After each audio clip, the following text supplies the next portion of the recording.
Audioversity, the voice of Reichman University.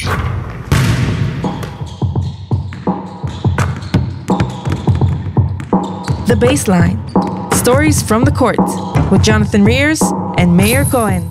Welcome back to The Baseline. Today is Sunday, May 28th. I'm sitting here with my good friend Jon Meir, who was up real early this morning, 6 a.m. Let's get a reaction. Yeah, man. Dude, I went to my friend's room, also from Boston. We're up, it's like 5:30 a.m., and we have a 10-point solid cushion with like 3 minutes left. Game 6. And fucking these bench undrafted players hit a couple threes, and all of a sudden, Jimmy Butler gets fouled at the three, and we're down 1 with 3 seconds left. Marcus Smart chucks up a prayer, and the man, the legend, Derek White, just puts it in, and me and Ben, my friend from Boston, just start jumping.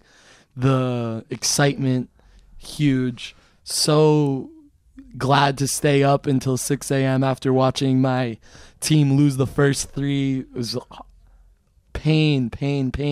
And finally, we're at Game 7 in Boston. I say Celtics in 7. This is it. I mean, the only other time in professional sports had a team in the 4 American sports has a team ever come back from down 3-0.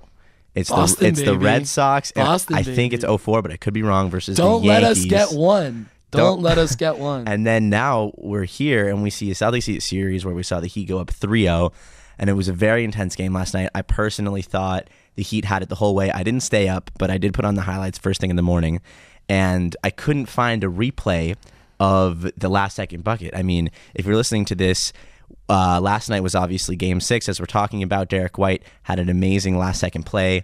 But for me, I wasn't staying up at 6 o'clock in the morning. My Milwaukee Bucks got eliminated by the Heat, which obviously we'll talk about that in a little bit. But I'm sure as a Celtics fan, it was pretty exhilarating and worth to stay up. Now there's one more obstacle, and that's Game 7. Game 7, we're back in Boston. 3:30 in the morning for us. I'm pretty excited. I don't know. I said if we win Game 6, we're taking Game 7. Game 6, I think, was the overlying factor. Right, in Miami.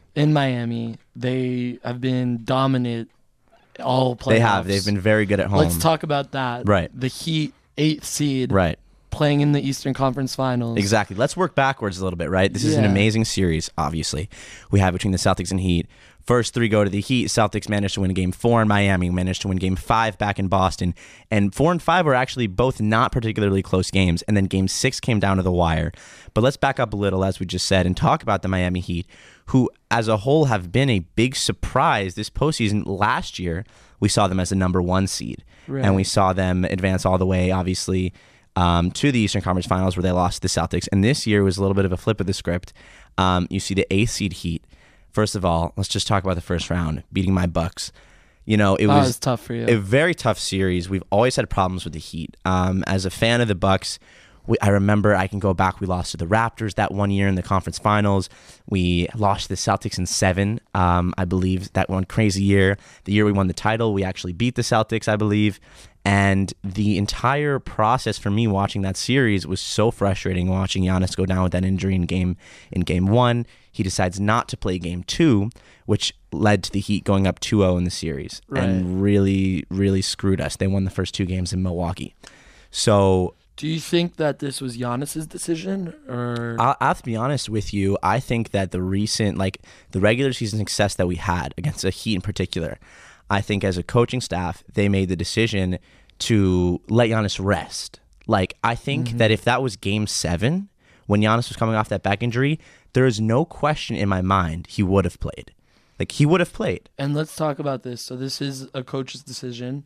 A coach who's taken this team to the finals a couple times. Exactly. Won a championship. And now what happened to him? As soon as they lose, he's cut. He's out the door. We just hired this guy. I think his name's Adrian Griffin. He was a assistant coach in the Raptors. But if it was a coaching decision that led to Giannis not playing Game 2, as a result, the Bucks go down 2-0 in the series. Changes the whole script. Changes the series. We're down 2-0. We're going back to Miami, which we managed to win 1 game, and then we lose at home in Game 5. And I honestly think that if it was a Game 7, Giannis would have played, and that would have been a different game. Obviously, as a salty fan, I'm going back and I'm talking about it, but let's not discredit the Heat, who are now, they just lost Game 6, but they're still one win away from the final. And the Heat are a very special team. I think as any basketball player, you really can appreciate the Heat. Tons of undrafted players. Yeah. Tons of late picks. A lot of guys. All coming from Pat Riley. Right. And an amazing head coach in Eric Spoelstra. Who I'm so jealous of the coach. He's fantastic. He's been to an absurd amount of Eastern Conference Finals. Variety of different teams. So many. We saw him coaching the big three in LeBron D-Wade, and Bosh, who probably every single player on that team is close to retired except for LeBron James, who we can talk about his retirement later, which I don't think is going to happen. But you're right, John. Like, he has brought so many different teams to the finals. He's an incredibly talented head coach, and one that every team deserves to have. But it makes me feel a little bit better as a Bucks fan, knowing that maybe the Heat are going to go to the finals. It actually doesn't really make me feel better at all. I'm just saying that.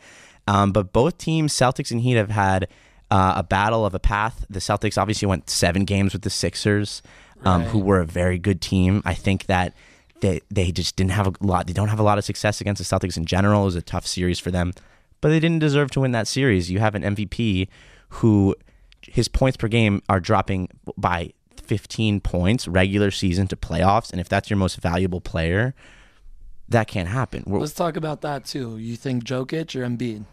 Well, I mean, I'll tell you something that's interesting is you saw Giannis. I obviously am bringing this back to the Bucks. He won 2 MVPs, and then his third year, he had just as good of a season. They didn't give it to him; they gave it to Jokic instead, and Giannis won the ring that year. And as we're seeing this year, Jokic won 2 years in a row. It's the third year. They gave the MVP to Joel Embiid, and now Jokic has just swept the Lakers, and he's about to win the finals. So, is there a factor of putting away the individual awards and bringing it in as a team effort and reaching the finals as a team? Maybe there is. I think everyone as a NBA fan can agree that Embiid is not the best player in the league. I mean, he struggled immensely versus obviously a very talented Celtics defensive team. Al Horford locked him down in the last game. Okay, you can't be an MVP and get locked down by Al Horford. It can't happen. Yeah. So that's a very interesting topic. That's the path the Celtics had, and then we just talked about the path that the Heat had with defeating the Knicks. The Knicks are a good team. I don't think I'd put them on the same level as the Sixers. The Sixers definitely have more experience. Definitely have an amazing fan base, just like the Knicks. The Knicks, they're Madison missing Square Garden against the Cavs. You saw Jared Allen say that he definitely felt the playoff energy. Definitely took a toll on him. 100%. And the Knicks took the Cavs lightly. We saw that game. They were playing very well. Yeah, it was a good game. The Knicks were a good team. They're missing their superstar that can take them to the next level. They've obviously got lots of talented players. Brunson is a fantastic player. Randall as well. But when you get to crunch time and you're in the playoffs and you're an inexperienced roster and you're going against Jimmy Butler, it's not going to go well, which is what we're seeing. And obviously, we're just learning more and more every year that the regular season just does not matter. It just doesn't matter. It's for your seeding, and it's not even like the NFL where you get one game at home. It's a 7-game series, so you're going to play multiple games at home. You're going to play multiple games on the road. We just saw a 7-seed Lakers team who came out of the tournament, who came out of the beat the play-in tournament. They beat the Grizzlies. They beat the champions. They beat the Grizzlies. They beat the Warriors. And it's just, it really feeds into the whole narrative that 82-game regular season, which is a very long regular season, a lot. It's a grueling season. We've seen load management be a serious issue in an 82-game season. And you see the Lakers, who started, 3-14 or something. And now you see the new rule that they implemented with awards. You have to play a certain amount of games. Right. What is it, 65, I think. Which is a lot of games. Right away, Kevin Durant tweets, I can't win MVP, even though I'm shooting 68% from field goal, which is crazy. Yeah, he's having, so I agree. I think that it's definitely interesting. I feel like to get an award, you should play 65 games. I think Adam Silver, who's a great commissioner, probably the best commissioner in any sports history, in my opinion, just an amazing guy, another Jew. Who, by the way, another Jew running a league. Rob Manfred, Roger Goodell isn't a Jew, which is a good thing. But I mean, he's doing a great job. and implementing an in-season tournament. I don't know so many details about so that. let's talk about this too. Play-in tournament is where the Heat started. Exactly. So they came all the way from there, and now they might end up in the finals. Right. I feel like it was a negative feeling towards the play-in tournament because in basketball, a lot of times we're like, the best team is always going to win. We're never going to see an 8 seed upset. What's the point of this tournament just so an 8 seed could win and then get swept in the first round? I mean, we literally saw That's the not opposite true. happen. We saw the Heat almost, they were losing to the Bulls in the final game of the play-in series, and now they're 1 win away from the finals. So I think that's very interesting, how it really is going to boost everybody's perspective on the play-in tournament, knowing that we've had a team to get within 1 win in the finals from the play-in tournament. And it's very interesting. I feel the Lakers also played in this play-in tournament. Let's do a little bit of work in the Western Conference. I mean, there's not as many things to talk about, obviously, because the championship series was a dud compared to the Heat Celtics. But we saw some great series. We saw the Kings have a fantastic battle. The championship series wasn't so great, but the series ahead, the Warriors-Lakers series, was electric. Right, and so was Warriors-Kings. That might have been even... The Warriors' 2 series are probably some of the more intense ones in this playoffs. Because you see in the Western Conference Finals, it was taken lightly. Jokic balled out. Jamal Murray balled out. They're looking like the way they played in the bubble. Right. And let's talk about that, how the 4 teams in the semifinals are the same teams from the bubble. I love the Nuggets. I love the storyline of Jamal Murray, who has just persevered through his injury. Through so much. We hear so much. I mean, we talk to athletes right in the studio. We've heard how grueling the game can be, and we heard how much mentally injuries can affect you so much. We heard that from Maurice. People slept on him. I saw this little clip actually recently of Jamal Murray. He was on a podcast. I forget which one, but they asked him. They basically said a fact. They said Jamal Murray has been slept on since his injury, and he said that he felt like he agreed. He noticed that since he wasn't playing for so long, people started to forget about him. People took his rotation in the lineup, and he started feeling a little bit like forgotten. And I think that takes a huge toll on a professional athlete mentally, because they're playing in front of thousands, tens of thousands of fans almost every other night. Right. And they're getting all this praise from their fans, going crazy. And then when you're not there, and all of a sudden you're on the bench in a suit. For almost 2 years he sat on the bench. And people just forget about him, and it must take a huge toll on him to come back, persevere through all of that. Horrible knee injury. And now ball out in the Western Conference Finals against LeBron fucking James. Yeah. That's huge. Right. I love talking about the Nuggets because they don't get talked about, but the GM has built an amazing squad. With a great coach. Great coach, Michael Malone. Love him. He's amazing. Another guy who you watch and just wish that guy's a leader. I wish he was coaching my team. For sure. The way he talks about Jamal also is just, it's great. Very highly. Yeah, he's a great coach. And just looking at their roster, it's packed with guys who are going to make an impact in the playoffs. Like, they went out and they got KCP, Kentavious Caldwell-Pope, who had that playoff experience. He won a ring. He won a ring with the Lakers. We saw Aaron Gordon, who's a veteran. He spent years in Miami. He's improved his game.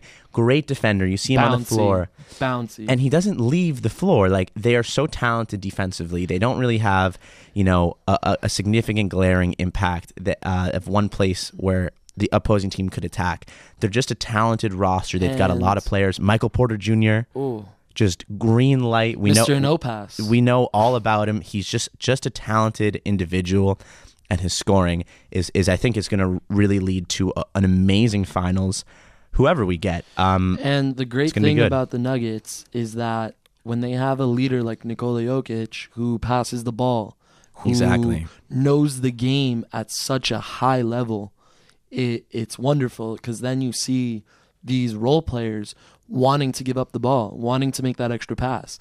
And what you tend to see is the Denver Nuggets start to get 3, 4, 5 passes before a shot. And that's just good basketball. That's how you win basketball games. I agree. it's funny because we spent all this time talking about the NBA, and I that was a great playoff run through. We're actually going to revisit this later and talk about our actual picks for the finals. But another thing that Jon and I were able to do in this past week is we were able to go and sit, basically courtside and see an amazing game played by B'nai Herzliya, Maurice's team, who we had on the podcast, Maurice Kemp, who I hope you guys have listened to that episode. If you haven't, check it out. It is an amazing interview. Another guy who just loves to go after it. He loves to get after it. You see Maurice Kemp battling for basketball all day. That's what I was getting to, how the game is very different, and we were able to go to this game, and the whole thing is like a non-stop I knew action. exactly what you're about to say. It's crazy. I was watching like highs of the game. In the NBA, you'll see a guy cross court. He's in that middle area, Steph Curry range. Takes He's 12 not gonna, seconds off the shot clock. Yeah, turns around, sets up a play. So when we went to the B'nai Herzliya game, who are in the middle of a series, actually, who their final game, hopefully not their final game, but their game 4 out of 5. It's tonight. They're down 2-1 in the series. It's tonight at 8:45. We're really hoping they pull that one out. But they're playing a very good team in Yerushalayim, like very, very talented roster, a lot of good players.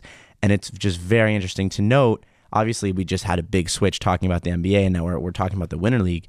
It's so much more physical. It's so much more, the court is so much smaller, and you see it, like they're attacking the entire time, and it's just a very different game, where in the NBA is obviously, we all know this, it's more about your skill, and it's more about your ability to shake a defender, to make tough shots. And when you look at the Winter League, you look how they play in Israel, like everything is very close. Get after it. It's scrappy. like scrappy. If you have the ball in the corner, you get maybe 3 or 4 seconds of ISO time, and then someone's over there. For sure. You got to get the ball out. Even the decent big men like Julian Gamble or Zach Hankins on your Shalim. Both very talented. Both of these guys, they get the ball in the paint. They got maybe 2-3 seconds to attack. They're getting attacked from behind. No time, because they got, first of all, the help defense is just phenomenal. Mm-hmm. The level of intensity is so high that you don't have enough time, and you see these guys just trying to catch their breath, because just like Meir said, it's 4 10-minute quarters, no TV timeouts, barely any Zero. coaches timeouts. Crazy. No timeouts. I didn't even realize that. We go to the game, and the quarters are 10 minutes, and then the game is going very fast. And I'm like, what's missing here? I think it was like the third quarter, and Meir is like, to me, he's like, yo, how did this game go because by so I fast? waited all that time in the hot dog line, Right. and I almost couldn't get back to our seats because I tried to jump the fence, and I almost got tackled by the security guard. Ridiculous. It doesn't matter. Very small stadium, by the way, so you feel Electric like a very fans. packed environment. Let's talk about these fans. Super cool. It's a different. We saw Zach Hankins, one of the star players on Hapoel Yerushalayim, mopping the court because all of his hometown fans threw a bunch of like confetti, little and shits on the court. They got after it, and you see there's like 2 sections, right? There's the big B'nai Herzliya section, and then there's the big Hapoel Yerushalayim section. And get this, you're in a high school basketball court. Smaller. Like It's our producer EJ was talking about how his high school gym was probably twice the size of the B'nai Herzliya gym, but it gets so loud. It gets so loud. I think we left the game and my ears were still ringing. It was electric. It was amazing. But we do see this in the NBA also. Playoff time, definitely a different vibe. I agree. Sacramento, insane fans. Was very loud, but it's about, I feel they have a personal connection to the fans. Like, you mean here in Herzliya? Yeah, I in don't Israel? think they're. It's not like in Sacramento. Sure, like you have a loud crowd and you have players who love the fans that they have. But you see in Hapoel Yerushalayim, after a win or during the game or before the game, they'll walk over to the stands. They'll hype them up. They'll sing their chants. They'll clap together. And it's like, we can talk all we want about the show, but the differences between the National Basketball Association and the Winter League here in Israel. But a lot of times it doesn't even feel like you're playing the same sport. It's like, it's just so different in so many good ways. you have to have that open game in the NBA because of the talent that you have, and you have to have the tough physical game here because of the hustle that the players have. But it's great to just watch the playoffs and then also watch, the Winter League here in Israel. And as a podcast, we, obviously want to just talk about basketball. But another thing that we really enjoy and we want to talk about is the scene of the basketball scene here in Israel. It's something that, as an American who comes here, it's like, obviously I reached out and I wanted to become interested in this world of basketball, and I did my research and I learned more about the Euro League and I learned more about the Winter League. But if it's not going to be there if you don't go out and get it. And I want, as whatever platform this is that we have, just to talk about it and have people maybe just listen to it a little more than they do. Right, and we're growing as a country in basketball. For sure. You had one of the best players in the WNBA come out here, Liz Cambage. Right. That was crazy. Yeah. She came out here and balled. They won the chip. They won the chip. And you got.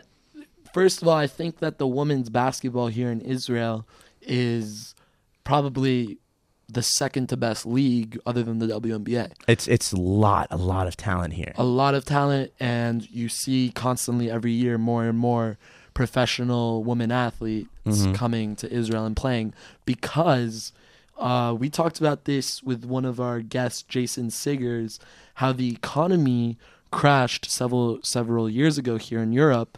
And what Israel was able to do, they were able to maintain their players' contracts in order to pay them and keep attracting these American players to come and play here in Israel. It's an investment. It's an investment. For sure. Another thing which I wanted to say is that, yes, you do have a sense of family-type organization here in Israel. And I think that the reason is because it is a smaller fan base. It is a smaller crowd at the end of the day, and it makes it more family-like because it's so close. And these players, after the game, you see Maurice, he comes in, dabs us up, says hello. And yes, gets mobbed by some fans. We're some friends of his, but now you got 50 kids coming trying to take a picture with him. Trying to just get a high five. And it's beautiful to see because these players really love it. And you can see Maurice jumped around everywhere, and he ended up staying here the most time so far because there's that sense of family closeness, and it's really beautiful to see how Israel's attracting all these Americans and professional players from all around the world. Yeah, I 100% agree. I think it's going to be great. The remaining teams who are around in the Winter League is, I believe, Maccabi Tel Aviv and Hapoel Beersheva have been playing a tough series. I'm pretty sure Beersheva pulled out the most recent game that they played and have advanced the series. I could be wrong, but I have to do more research on that. But it's going to be an exciting playoffs here. It's going to come down in the Winter League. Obviously, we're pulling for herzliya. Hopefully, we can see some more games here at the stadium. But it's going to be an exciting finish, and with that, we can end this segment of talking about the Winter League, which is really interesting. I'm sure we'll revisit. We have some exciting players that we've been in contact with, past players in the Winter League, current players in the Winter League. So please, our audience, stay tuned. Stay tuned. We're really working on an interview here with the top women's league in Israel. We've got some very talented women who are trying to come in and talk about the sport. And we're really excited to talk with them and give them a platform, even just a little bit, to talk about what they do and how the grit and the grind of any athlete is and where it takes them. So we're really excited to talk about that. So we will get back to you about this NBA Finals. We're going to give our finals predictions in a second. And leave a comment below of wherever you're seeing this interview, this content, about who you have winning the NBA Finals, if you guys happen to listen to this before the finals are done. But we just enjoyed talking about basketball, and a lot of our episodes we're aiming to talk about, evergreen subjects that you can listen to at any time. This episode, we really wanted to focus on the NBA playoffs. This is the epitome of basketball right now. We just talked about how the regular season doesn't even really matter that much. So now is the time that matters. This is it. We've got Game 7 coming up on a Monday night, 3:30 in the morning here in Israel. But this is it. This is the peak. I was personally really into the Euro League, saw Real Madrid win. It was really just an amazing game to watch, and it was just cool to watch it grow. So, leave a comment wherever you see this about who you have winning the finals, and we're going to revisit this in a second and give you our final picks. All right, guys. I got to go with my home team, Boston in 7 in the East, and then Boston's taking it over Denver. How many games? I think I could see it going to 7. It's going to be a battle. I think if the Heat end up pulling it out, I think that the Nuggets will take it lightly. I think it'll be in 5 or 6. If it is the Celtics, I think it will go to 7. Who would have the home court? I think Denver would. The Nuggets would. Denver would, I think, yeah. So I think, it would go to 7, and I'm a Boston fan, so I'm going to say Celtics in 7. Right. I will tell you, I have the Heat on Monday. I think that they are going to pull it out. I saw an interview with Coach Spoelstra, and he was like, he mentioned in the interview that he wanted to play the next game right now. He said, my players are ready for tip-off, and I think that they really are. I feel like they've just felt like they let these couple games get away from them. But you have to look at this realistically. The Celtics have all the momentum right now. They're going back to Boston, which is one of the hardest, if not the hardest places to play in the entire NBA. The Boston Garden have never been. I'd love to go. But it's going to be a great series. I have the Heat winning and then if I have the Heat playing the Nuggets, I have the Nuggets cleaning up in 6. I think the Nuggets are going to take it no matter who they play. It's their year. They've been waiting a really long time. It is their year. Ever. I can't ever say NBA the Nuggets, Finals. though. I'm a Boston fan. That's okay. It's fine. First ever NBA Finals for the Nuggets. I know it's going to be a good series, and I'm really looking forward to it. I'm excited. I got goosebumps. It's going to be good. I know that we're going to be staying up late watching these games to keep you, the listeners, up to date and interested and engaged. So we're going to hop to our next segment. Thank you for listening to our recap of the NBA playoffs so far. Little winter league for you. We got some action in there. Yes, sir. See you on the other side. Love you guys. All right, we're back. We've got a final segment for the podcast. We're going to switch it up a little bit from normal. John and I are just going to quickly run through. We're going to get our 3 best basketball movies here. What we're going to do is John's going to go first, followed by me. We're going to switch it back. We're going to get what we want from the basketball movies. We're going to post them on our Instagram. We're going to have you guys follow us. You guys are going to vote? You guys are going to vote on the Instagram. It's going to be really good. We're going to try and see who wins this segment. I think I'm feeling good about it. I'm also actually feeling good about it. So I think we'll see. And I think we'll let the people talk. So I'm going to get deep real quick. Oh, boy. We're going to go Coach Carter, number 1. Pick number 1. Coach Carter. Coach Carter. No doubt. Want to tell the people Coach Carter. why Coach Carter? Why Coach Carter? It's a fantastic movie. Talks about all different types of adversities in a challenged neighborhood and a challenged high school that they play basketball. A coach comes in and basically lays out contracts for these high school kids. Have to learn how to commit to something. Learn how to commit. Learn how to actually be there every single day and work their asses off. And these are kids who don't live in the best neighborhoods. And it was a really, really deep movie. I connect to it every time. First pick. I've cried to it many times. I hope it's good. First pick, it better be good. I also like that movie, not going to lie. But Such a good movie. I'm going to switch it up a little bit away from the drama and the crying, and I'm going to go to the best basketball movie ever made. I don't know what you think, but I know what I think, and I'm sure our fans will agree that Space Jam, the original with Michael Jordan, skip that LeBron garbage. Please don't even want to watch it. No, thank you. Block it from my phone.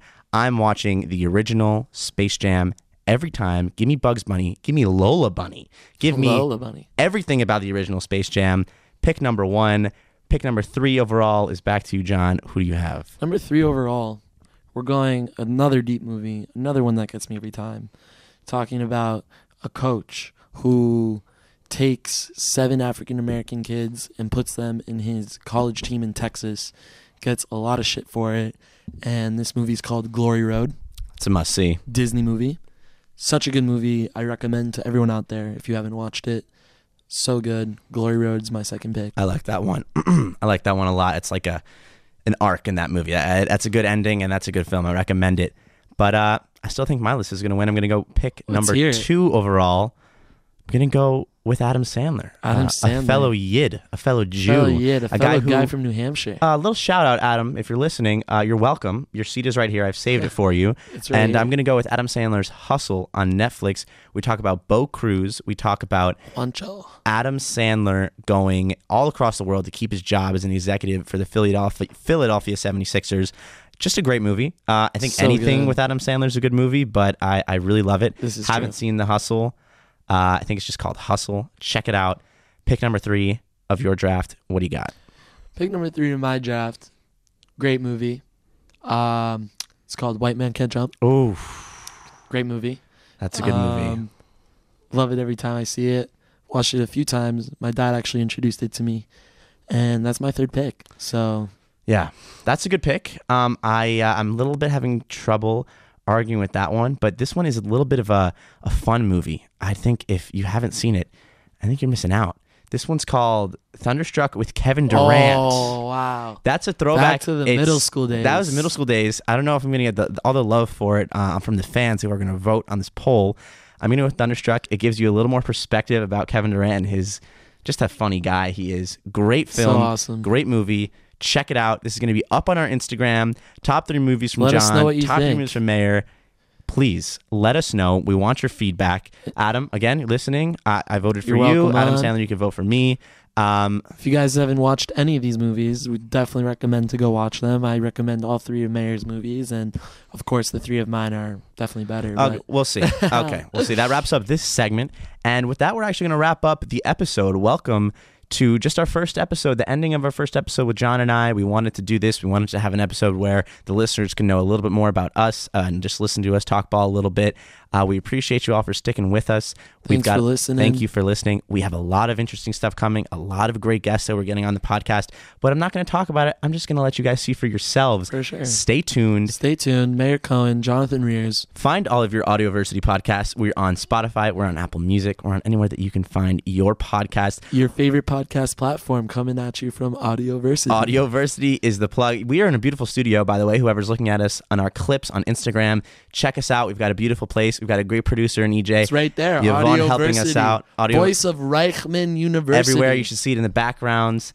Get all your podcasts. The Baseline. From Audioversity. Signing out. Jon Rears, Meir Cohen. Thank you. Laila Tov. Laila Tov. Cue the music. Da da da da da da da da da da da da da.